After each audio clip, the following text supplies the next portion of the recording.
Hi. So this is my first time trying to um, voice how I feel or whatever through this video camera thing.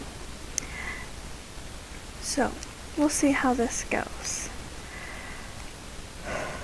It's really hard because November is a hard month for me.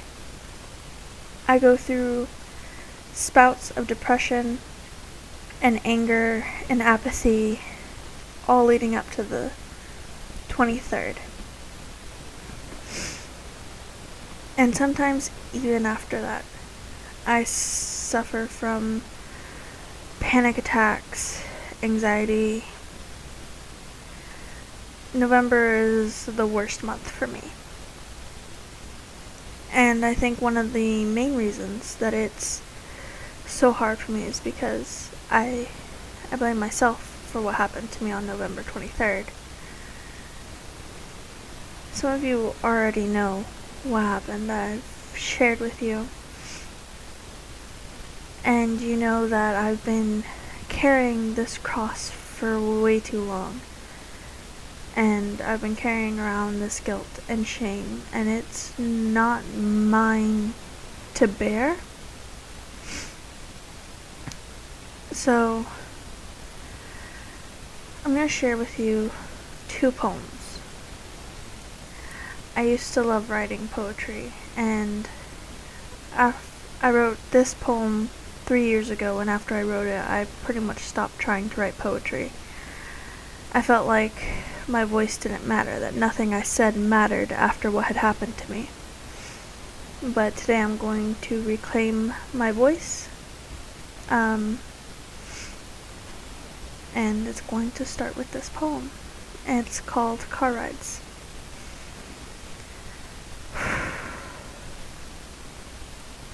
I used to love just sitting in my car, letting my mind wander to the very limits of my imagination as I looked out the windshield.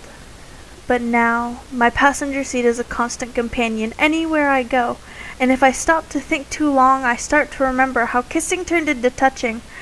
My hands in your wrists, trying to push them away from exploring places I wasn't ready for you to reach, as I whispered no and stop. And when my words became louder, your hands held mine above my head. You told me this was what I wanted, and if I loved you, I'd do this. I forget that love meant crossing boundaries before I was ready, ignoring the wants of your partner if they didn't match your own. I didn't know that love meant you ripped someone apart from the seams. When I sit in my car for too long, this is what I remember, because as I drive down the road, my passenger seat is there, right where you raped me. I hate what I see in the rearview mirror, because I still have trouble separating myself from the word victim. The first time another man touched me, your face was all I could see. The fear was all I could feel. Now I have to explain why he can't touch me on car rides. That even though it's his hand I'm holding, it's your hands I'm feeling, snaking up my body as my chest convulses into sobs. So on car rides, he doesn't touch me. And I sit ashamed of my past, the tragic story now carved into my body that I can't forget. I hate sitting in my car for too long.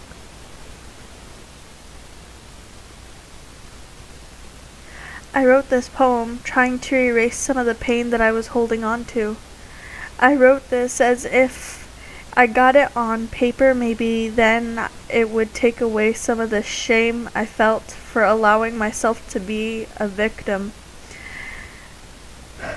It wasn't until earlier this month I realized that I didn't allow anything, and that even though what he stole from me I will never get back,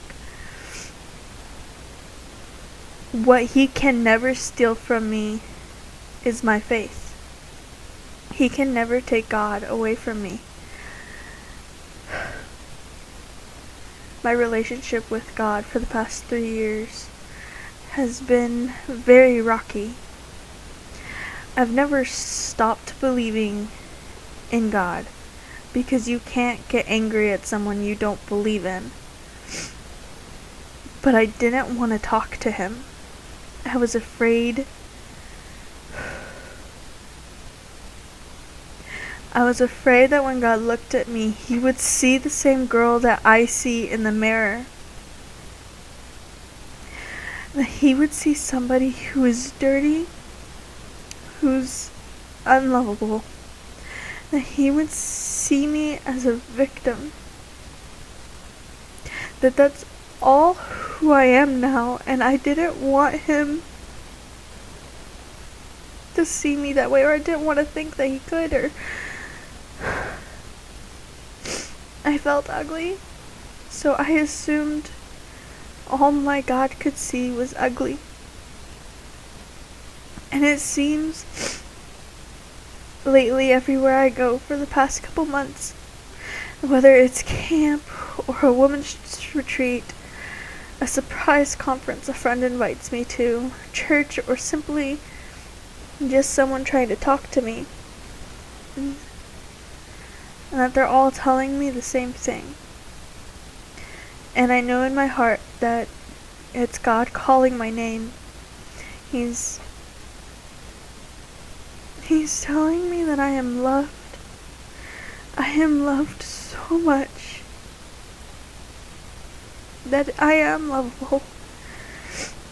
And he doesn't see what I see when I look in the mirror. So, this morning, I wrote a poem while my pastor was preaching about how God saves us. And I think that it was God talking to me, and so this is the poem I wrote. Jesus doesn't see the name the world gave me. When he looks at me, the guilt and shame that come from the name the flesh etched into my body is nowhere in his sight. When Jesus thinks of me, the word victim never enters his mind. Never. When my Savior looks at me, he says my name, Ari, the lion, El of God. I am strong because it is he who gives me strength. I am loving because he first loved me. I am wise because he counsels me. When Jesus says my name, he says, Ariel, you are mine.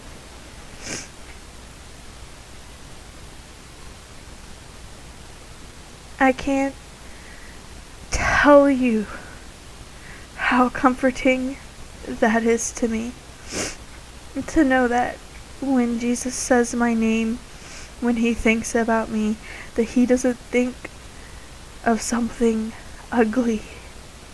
That he doesn't think that I'm dirty or unlovable or anything else that I felt after this happened to me. He doesn't see it. He doesn't think it. And the only thing he sees is me, his daughter. He loves me.